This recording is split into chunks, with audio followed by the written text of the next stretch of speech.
Faly miarabana ny tokantrano manaraka ny météo ny sary tamin'ny zanabolana no nomboantsika azy misy ny ity tangoron-drahona ity hitantsika na rin-drahona moa zany ato atsimon'ny anosy ato amin'ny ankapobeny dia mbola mibatoerana trano zany io ato anatin'ny 3 andro vokany dia mitombanana hiakatra trano aloha ny maripana ambony indrindra ho an'ny avoatany sy ny ilany atsinanany nosy izay niarana fidinana tato anatin'izay andro vitsivitsy lasa izay ny tapakandro ariva dia mety misy ny rahona ho anafaritra sasy indrindra ho an'ny avoatany sy ny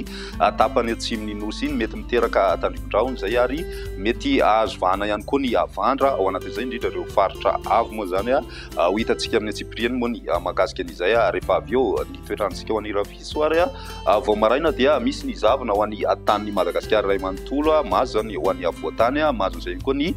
tanin'ny faritry menabe sy atsimo andrefana ary koa hitatra kely aratra amin'ny ilany atsinanany avoatany zay mandraona ny andro ho an'ny vadivavy fitovonany atsimo atsinanana ary ny any amin'ny faritra anosy sy andro ihany mety misy tandrivon-drahona ihany koa mandalo ao anatin'izay ny ambiny moa zany maina tanteraka ny andro ho an'ny rapisotolakandro dia misy ny tandrivon-drahona mety arakotroka vinavinaina mipetraka any amin'ny faritry Iorombe sy ny any amin'ny faritra anosy ary ny tanin'ny faritra Andoy amin'ny ankapobeny dia mety hisy ozy ny avandra ao anatin'izay ny voatany kosa indray ny faritry Bongolava Itasy Vakinakaratra ary Moronmania dia mandraondraona ihany koa ny andro mety misy tandrivon-drahona mandalo ihany koa ao anatin'izay ny any amin'ny distrikany Analalava sy manodididina azy iny moa zany amin'ny ankapobeny any mitatra hatrany amin'ny nosy be izay dia mety misy tandrivon-drahona ihany koa ny rapitso izay ny ambiny dia mibalika tanteraka ny masoandro zany raha ny maripana voavinavina ho an'izay rapitso izay dia eo amin'ny 2.20 ka hatramin'ny 4.10 ho an'ny voatany ary ny morontsiraka atsinanany nosy kosa eo amin'ny 7.20 ka hatramin'ny 13 degré celsius zany ny maripana voavinavina amin'izay rapitso izay ny any amin'ny ilany andrefana moa zany dia eo amin'ny 7.20 ka hatramin'ny 14 degré celsius ny ambany indrindra ny ambony indrindra kosa ho an'ny rapitso izay hatrany dia eo amin'ny 5.20 ka hatramin'ny 9.20 any avoatany ny morontsiraka kosa 7.20 mahatratra hatrany amin'ny 5.30 degré celsius izay any amin'ny tapany avaratra andrefany nosy ho an'ny androny talata kosa indray dia misy ny tandrivon-drahona vinavinaina amin'ny tapany avaratra atsinanany nosy iny mety mandalo ihany moa zany io ny tontolo andro mety izy an'izay misesisesy kely eo ihany zany amin'ny ankapobeny satria dia rahona avy any an-dranomasina no andrasana hitondra an'izay tandrivon-drahona izay mahazo an'izay ihany koa ny any amin'ny faritra atsimo atsinana sy ny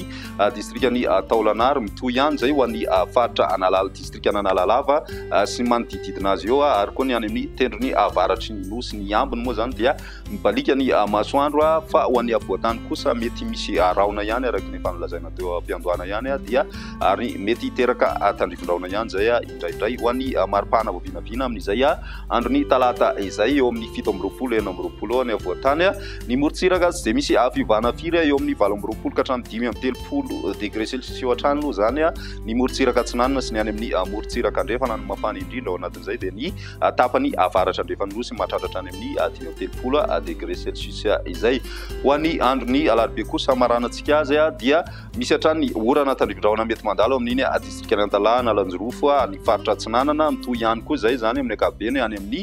distrikany Analalava sy ny any Ambilobe ary any Anosy be any zany ny ambiny kosa dia maina ny andro amin'ny ankapobeny ny morontsiraka andrefany nosy dia mibalika tanteraka hatrany ny masoandro raha ny maripana voavinavina ao anatin'izay dia eo amin'ny 9.20 degré celsius ny voatany zany hoe tsy dia misy fiovana firy zany amin'ny ankapobeny ny ambony indrindra fa ny ambany indrindra kosa amin'izay andro zay no midina hatrany amin'ny 20 degré celsius ny voavinavina any amin'ny faritry Vakinakaratra iny ny morontsiraka atsinanany nosy kosa indray eo amin'ny 7.20 ka hatramin'ny 13 degré celsius ny maripana ambony indrindra voavinavina ny any amin'ny ilany andrefana kosa indray 30 ka hatramin'ny 5.30 degré celsius zany hoe atao anatin'ny telo andro zany dia eo amin'ny 5.30 degré celsius eo ny maripana ambony indrindra voavinavina mitoetra hatrany amin'ny tapany avaratra andrefan'ny Madagasikara iny izay ny météo tsika tamin'ity anio ty raha fitsindray fotoana manaraka veloma tompoko